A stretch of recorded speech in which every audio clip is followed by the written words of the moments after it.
ಪುರುಷರೇ ಮಹಿಳೆಯರೇ, ಅವನ ಮುಂದೆ ಬತ್ತಲೆಯಾಗುವ ಮುನ್ನ ಯೋಚಿಸಿ. ಇಂದಿನ ಕಲಿಯುಗದಲ್ಲಿ ಪ್ರತಿಯೊಬ್ಬರೂ ಸ್ಮಾರ್ಟ್ ಫೋನ್ ಉಪಯೋಗಿಸುತ್ತಾರೆ. ಪ್ರತಿಯೊಬ್ಬರ ಫೋನ್ನಲ್ಲಿ ಸೋಷಿಯಲ್ ಮೀಡಿಯಾ ಅಕೌಂಟ್ ಅಂದರೆ ವಾಟ್ಸಪ್, ಫೇಸ್ಬುಕ್, ಇನ್ಸ್ಟಾಗ್ರಾಂನಂತಹ ಆಪ್ಸ್ ಇರುವುದು ಸಾಮಾನ್ಯ. ಹೌದು, ನಮ್ಮ ಭಾರತದಲ್ಲಿ ಇಂಟರ್ನೆಟ್ ಅನ್ಲಿಮಿಟೆಡ್ ಅಥವಾ ಫ್ರೀ ಆಗಿರುವುದರಿಂದ ಇಂದಿನ ಯುವ ಪೀಳಿಗೆ ಅದರಲ್ಲಿಯೇ ಮುಳುಗಿರುತ್ತಾರೆ.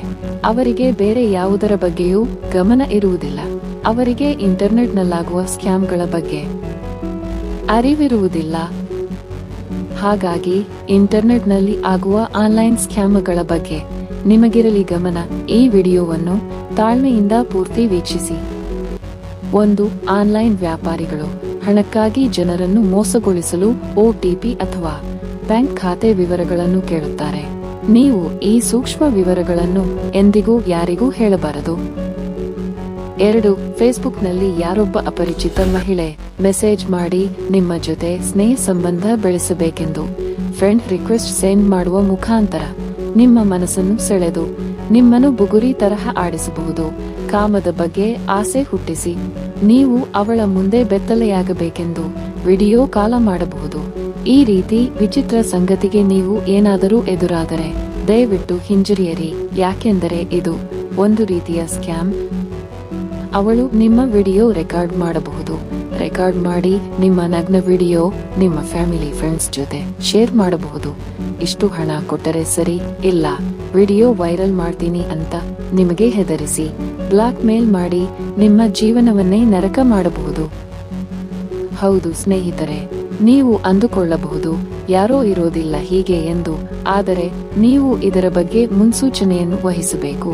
ಯಾವತ್ತಿಗೂ ಅಪರಿಚಿತರ ಬಳಿ ಕ್ಲೋಸ್ ಆಗಬೇಡಿ. ಅವರ ಉದ್ದೇಶ ಏನು ಎಂದು ಮೊದಲು ತಿಳಿಯಿರಿ.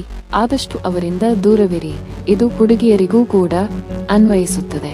ಆನ್ಲೈನ್ ಹುಡುಗರನ್ನು ಸುಲಭವಾಗಿ ನಂಬಬೇಡಿ. 3. ನಿಮಗೆ ಲಿಂಕ್ಗಳನ್ನು ಕಳುಹಿಸುವುದು ಮತ್ತು ಲಿಂಕ್ಗಳನ್ನು ಒತ್ತಿ ಎನ್ನುವುದು. ಈ ತರಹ ಯಾವುದೋ ಲಿಂಕ್ಗಳ ಮೇಲೆ ಯಾರಾದರೂ ಕ್ಲಿಕ್ ಮಾಡಿ ಎಂದು ಕೇಳಿದರೆ ಕ್ಲಿಕ್ ಮಾಡಬೇಡಿ. ಹೀಗೆ ಆನ್ಲೈನ್ನಲ್ಲಿ ಬರುವ ಯಾವುದೇ ಲಿಂಕ್ಗಳನ್ನು ಓಪನ್ ಮಾಡುವ ಮೊದಲು ಎಚ್ಚರ ವಹಿಸಬೇಕು. ಹಾಗೆಯೇ ಜಾಬ್ ಆಫರ್ಗಳ ಬಗ್ಗೆ ಲಿಂಕ್ ಕ್ಲಿಕ್ ಮಾಡುವಾಗ ಆ ಕಂಪನಿಯ ಹಿಂದಿನ ಇತಿಹಾಸವನ್ನು ತಿಳಿದುಕೊಳ್ಳಬೇಕು. 4. ಮಾಲ್ ವಾಣಿಜ್ಯ ಮಳಿಗೆಗಳಲ್ಲಿ ಖರೀದಿ ವೇಳೆ ಫೋನ್ ನಂಬರ್ ಕೇಳುತ್ತಾರೆ, ಕೊಡಬಹುದೇ? ಫೋನ್ ನಂಬರ್, ಇಮೇಲ್ ID ಕೊಡಲೇಬೇಕು ಎಂಬ ಕಡ್ಡಾಯವಿಲ್ಲ. 5. ಮೊಬೈಲ್ನಲ್ಲಿ ಬಹುಮಾನ ಬಂದಿದೆ ಅಂತ ಮೆಸೇಜ್ ಕಳುಹಿಸುತ್ತಾರೆ.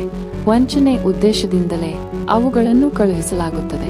ಯಾರ ಬಳಿಯೂ ಬ್ಯಾಂಕಿನ ವಿವರ ಹಂಚಿಕೊಳ್ಳಬೇಡಿ. 6.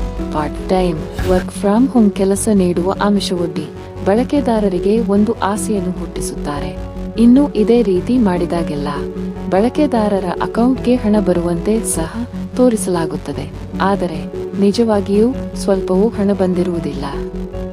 ಹೌದು, ಅವರ ಮಾತನ್ನು ನಂಬಿ ನಿಮ್ಮ ಬ್ಯಾಂಕ್ ಡೀಟೇಲ್ಸ್ ನೀಡಿದ್ರೆ ಅಲ್ಲಿ ನಿಮ್ಮ ಕತೆ ಮುಗಿಯಿತು. ಈ ರೀತಿ ಕೊಟ್ರೆ ನಂತರ ನಿಮ್ಮ ಬ್ಯಾಂಕ್ ಅಕೌಂಟ್ನಲ್ಲಿ ₹1 ಹಣವೂ ಇರುವುದಿಲ್ಲ. ಎಲ್ಲವನ್ನೂ ಆ ವಂಚಕರು ದೋಚುತ್ತಾರೆ. ಇಂತಹ ವಂಚನೆಗಳಿಂದ ದೂರವಿರಿ.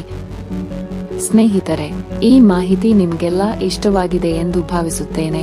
ಇದೇ ರೀತಿಯ ಹೆಚ್ಚಿನ ವಿಡಿಯೋಸ್ಗಳಿಗಾಗಿ ಚಾನೆಲ್ ಸಬ್ಸ್ಕ್ರೈಬ್ ಮಾಡೋದನ್ನ ಖಂಡಿತ ಮರಿಬೇಡಿ. ಕೇಳಿದ್ದಕ್ಕಾಗಿ ಧನ್ಯವಾದಗಳು.